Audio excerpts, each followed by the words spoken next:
اور ان کے لیے جو بھلائی ہے خیر خواہی ہے۔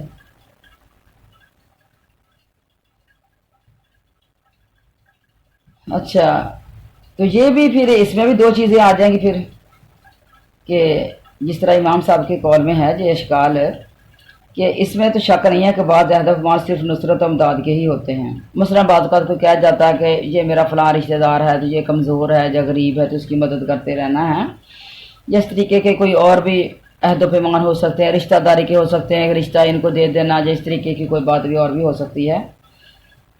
لیکن اس میں یہ بھی شک نہیں ہے نا کہ بعض عہد و پیمان ورثے کے بھی ہوتے تھے، جیسے کہ بہت سے سلف صالحین سے مروی ہے، اور جیسے کہ ابن عباس کی تفسیر میں منقور ہے جس میں انہوں نے صاف فرمایا کہ مہاجر انصار کا وارث ہوتا تھا اور اس کے قرابتی دو لوگ وارث نہیں ہوتے تھے، اور نہ زیر ہم رشتہ دار وارث ہوتے تھے، یہاں تک کہ یہ پھر منسوخ ہو گیا۔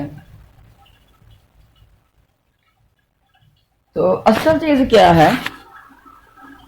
اللہ کے حکموں کی تابع داری کی جائے، چاہے وہ ہمیں اچھے لگیں چاہے وہ ہمیں اچھے نہ لگیں۔ بعض اوقات نا لوگ بیٹیاں کسی کی ہوتی ہیں تو بیٹیوں کو پھر سارا جو ہے وہ دے جاتے ہیں، اس لیے کہ بیٹیوں کا بھائی نہیں ہے تو کل کے میرے بھتیجے نہ لے لے، یعنی مرنے والا کیا اپنی جو ہے ایک بیٹی ہے یا دو بیٹیاں ہیں تو گھر بھی اور باہر بھی اس کے نام لگوا دیتے ہیں۔ کل کو اگر میں فوت ہو گیا تو یہ پھر چچے کے بیٹے جو ہیں یہ حصہ لے جائیں گے میری بیٹی کے مال سے، اور میں سارا اپنی بیٹی کے نام لگوا جاؤں، تو اس طریقے سے مال تو یہ نام لگوائے کے چلا جائے گا، پراپرٹی تو اس کے نام ہو جائے گی، لیکن اللہ کے کاغذوں میں وہ گناہ گار ہے۔ وہ کیوں؟ کہ اللہ نے حصہ رکھا ہے کہ جس بیٹی کا بھائی نہ ہو تو پھر چچا کے بیٹے جو ہیں اس کے بھائی ہوتے ہیں، تو پھر اگر ایک بیٹی ہے تو پیچھے ہم نے پڑھا ہے نا کہ اگر ایک بیٹی ہے تو پھر آدھا مال اس بیٹی کا اور آدھا پھر ان کو چلا جائے گا چچاؤں کے بیٹوں کو، اور اگر دو بیٹیاں ہیں تو پھر 2/3 یعنی کل مال کے 3 حصے کیے جائیں، 2 ان کو مل جائیں اور تیسرا حصہ وہ لے جائیں گے، اور اگر 2 سے زیادہ ہیں تو بھی یہی ونڈ ہوگی۔ تو جب ہم خود بانٹتے ہیں تو پھر اس کے اندر اللہ کی نافرمانیاں ناراضگیاں آ جاتی ہیں۔ تو یہ نہ دیکھا کریں کہ مال کس کے پاس جا رہا ہے، کون وارث بن رہا ہے، آپ یہ نہ دیکھا کریں، آپ صرف اپنی عاقبت کو دیکھا کریں کہ میرا آخر میں کیا بنے گا، میں جو اللہ اور اس کے رسول کے حکموں کے خلاف بانٹ کر کے جا رہا ہوں۔ اور پیچھے ہم نے حدیث سے پڑھی ہے نا کہ ساری زندگی نیک کام کرتا رہتا ہے، جنتوں والے کام کرتا رہتا ہے، لیکن مرنے کے قریب وہ وصیت غلط کر کے چلا جاتا ہے اور اپنے اوپر جہنم کو لازم کر لیتا ہے۔ تو یہ دنیا کے مال کے پیچھے نہ بھاگا کرے، جتنا دیر کوئی زندہ رہا اسے فائدہ اٹھا لیا، اور جب وہ دنیا سے چلا گیا تو اللہ نے جس کے حصے میں لکھی، جس کے نصیب میں لکھی، اللہ نے جس طریقے سے اس کو ڈیوائڈ کر دیا، تو پھر اللہ کے حکموں کے اوپر دل کو تنگ نہیں کرنا، اللہ اور اس کے رسول کے حکموں کے اوپر اپنے دل کو تنگی میں نہیں لے کے آنا۔ پیچھے ہم نے پڑھا ہے کہ جو حکم ہے وہ سارا آنکھوں پہ ہے، تو بہتر یہی ہے کہ آپ نہ ہی بانٹ کے جائیں، پراپرٹی مرنے کے بعد خود بخود تقسیم ہو جاتی ہے۔ حکومت پاکستان کے اندر اس طرح کے قوانین ہیں عدالتوں کے اندر، تو قوانین کو اپنے ہاتھ میں نہ لیا کرو۔ جس طرح کسی نے کسی کو قتل کیا ہے تو اس کو قتل کرنے کا حق نہیں ہے اسے، وہ حکومت وقت اسے قتل کرے گی، اگر اس کو موت کی سزا ہوگی تو وہ حکومت وقت دے گی، کوئی خود سے اپنے آپ سے اس کو قتل نہیں کر سکتا ہے۔ اسی طریقے سے یہ پراپرٹی کے احکام ہیں کہ جن کی پراپرٹیاں ہیں ان کو ذرا احتیاط سے چلنا چاہیے کہ یہ ایک بہت نازک معاملہ ہے۔ ایک دفعہ نا ایک عورت کوئی اپنی بچی کی بات کر رہی تھی، تو میں نے کوئی بچی کی شادی کی یا اس طرح کی بات کر رہی تھی، تو وہ باتوں باتوں اس طرح کی بات نکل گئی، کسی نے پاس بیٹھی ہوئی نے پوچھ لیا کہ ان کی کوئی زمین جائیداد بھی ہے، تو کہنے لگی کہ نہیں زمین جائیداد ہم اس کو ترجیح نہیں دیتے زمین جائیداد کو، تو زمین جائیداد والے ہم نے جتنے بھی لوگ دیکھے ہیں نا تو یہ صرف نیری لڑائیاں ہیں ان کے اندر، زمین پراپرٹی تھوڑی ہوتی ہے تو لڑائیاں بہت زیادہ ہوتی ہیں، تو نہ ہی ہو تو اچھا ہے۔ تو میرے خیال میں بات تو اس نے پھر کچھ ٹھیک ہی کر دی، اچھی کر دی ہے اپنے نالج کے حساب سے۔ تو پھر آئیے پھر آگے چلتے ہیں، اگلی آیات کے پڑھتے ہیں۔